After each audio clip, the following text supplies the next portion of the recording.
Bueno, muy bien, cuando son exactamente las 9:47, vamos al encuentro de Jorge Chemes, que es el titular del CRA, que es la Confederaciones Rurales de Argentina, y a su vez integra la mesa del campo, la mesa enlace, ¿no?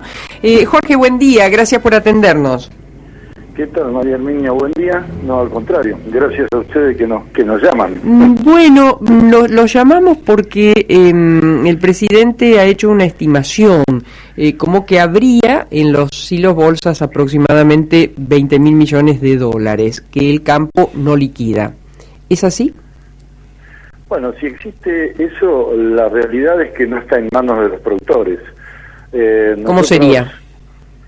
Porque existe toda una cadena donde están acopiadores, exportadores, industriales, y a lo mejor eso puede estar en el medio de la cadena. Lo que hay seguridad es que no existe en el campo. El productor no lo tiene en las bolsas ni en los hilos. Y le explico por qué. Cuando viene la cosecha, usted tiene que vender rápidamente porque hay que pagar las cuentas. Y mucho de lo que se utiliza como insumo para la cosecha es también solicitado a crédito y parte de lo que uno tiene, ¿no? Entonces, es muy difícil retener, es muy difícil generar volúmenes que signifiquen un mecanismo de especulación. Si en algún momento algún productor puede retener algo de granos, es simplemente para mantener el poder adquisitivo de su moneda. O sea, significa que si yo voy a sembrar en la próxima campaña, con ese grano que guardé, puedo salir a comprar gasoil, semillas, agroquímicos, fertilizantes, todo lo que necesito para la próxima campaña. Porque en este país, con una economía tan inestable, si uno no se preserva en la propia moneda, obviamente pierde poder adquisitivo y después uno se va descapitalizando, esa es la realidad. Traduciendo, no porque usted necesite traducción, sino para entenderlo o subrayarlo mejor, si hay granos que se guardan es porque el grano, de alguna manera, mantiene un valor superior a nuestra moneda para la próxima cosa. Así entiendo. Y lo hago muchísimo más fácil. Sí. Si yo cuando voy a comprar gasoil, lo convierto a tantas toneladas de grano a devolver, entonces lo transformo en mi moneda de cambio, que es lo que yo produzco. Y eso es lo que hace el productor, guardar esos kilos de grano para pagar tantos litros de gasoil, tantos kilos de fertilizante o tantos kilos de semilla. Claro. Insisto con esto, porque dicen que están analizando distintos tipos de medidas, ¿no? ¿Cuál sería la medida de confianza para el campo y para, el campo siempre necesita de futuro, porque decidir si va a cosechar o no es una medida de futuro? Así es. Yo le diría que hoy lo básico que necesita el campo es que le den un alivio fiscal, que le alivien la carga impositiva que tienen, que le eliminen retenciones o muestren señales claras de que quieren ayudar al productor. Porque si no hacen eso, que es la principal medida, no van a generar confianza. Si no generan confianza, el productor no le va a creer. El productor ya no le cree a este gobierno y cualquier medida que se quiera poner en marcha ya nace con desconfianza y sin posibilidades de crecer. ¿Y perdón Jorge, allí, ¿y cuáles serían esas señales claras, por ejemplo? Que bajen, por ejemplo, las retenciones para poder exportar y que quede un margen de rentabilidad razonable, o que solucionen el problema del doble mercado cambiario, en el cual yo cuando vendo mi grano me lo cotizan, porque no lo cobro en dólares, me lo cotizan a $1 de 130 y pico de pesos, y cuando tengo que ir a comprar los insumos lo tengo que pagar a valor de dólar blue, que hoy es un 150% de diferencia. Esas son señales que concretamente mostrarían confianza. ¿Cómo es que muchos dicen que lo ideal sería dejarlo trabajar tranquilos nada más? Sí. Exactamente. Mire, escuché algo muy sabio recién que alguien dijo ayer. Marcos Marcelo Pereira. ¿Qué tal, Marco? Buen Hola, día. ¿qué tal? Yo creo que ¿qué tal? Buen día. Yo creo que eso es la clave, que le saquen el pie de encima al productor y lo dejen bajar tranquilo. Eso es fundamental.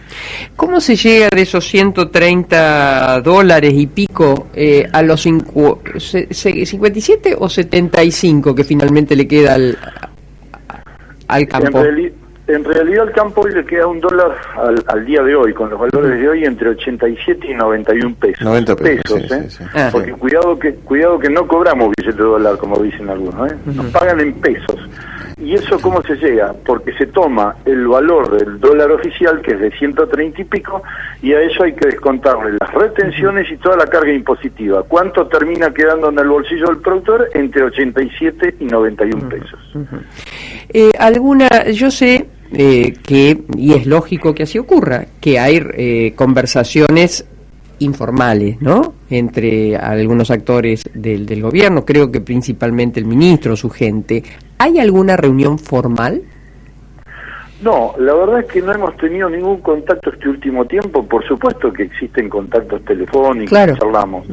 Y le digo más, cuando uno habla con la gente del Ministerio de Agricultura y Ganadería, concretamente con el ministro, con el secretario de Agricultura y Ganadería, con quien tenemos contacto, la visión que tenemos en muchísimos puntos es igual, o sea, pensamos lo mismo y con cosas muy diferentes a lo que después le escuchamos decir al presidente.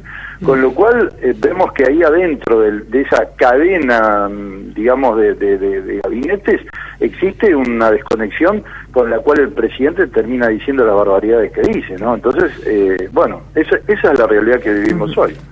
El mayor problema hoy está en el alta de retenciones, lo del gasoil más o menos se encaminó. ¿Dónde está el mayor problema para un productor hoy? El gasoil se está empezando a solucionar, no digo que esté tan mal como hace un mes atrás, pero está empezando a solucionarse. Hoy un problema también es la provisión de fertilizantes, que muchos de ellos son importados, y ahí estamos con algunos problemas, y por supuesto con los productos, con los agroquímicos, que muchos de sus componentes, no digo de los componentes que traen para hacer ese tipo de agroquímicos, la mayoría son importados. Pero hoy el gran problema pasa, le vuelvo a repetir, por las retenciones y el doble mercado cambiario. Si solucionamos esos dos puntos, o algunos de esos dos puntos, ya tenemos un alivio importante. Y que no llueve también es otro. Bueno, eso ni lo nombro. Pero ahí no el gobierno. No tiene nada que ver el gobierno. Miren, por suerte todavía el hombre no ha podido manejar a la naturaleza. Si no, hubiéramos hecho un desastre. Chemes, muchísimas gracias, No, por favor, muchas gracias a ustedes, muy amables por llamarnos y un gran abrazo. Gracias. El titular de CRA, Jorge Chemes. Claro, uno a veces, bueno, uno es un animal de redes y se mete, sobre todo en Twitter, que es la más politizada de todas, y ve imágenes de drones sobrevolando toneladas y toneladas de cereal, de oleaginosas, que están en los hilos bolsa.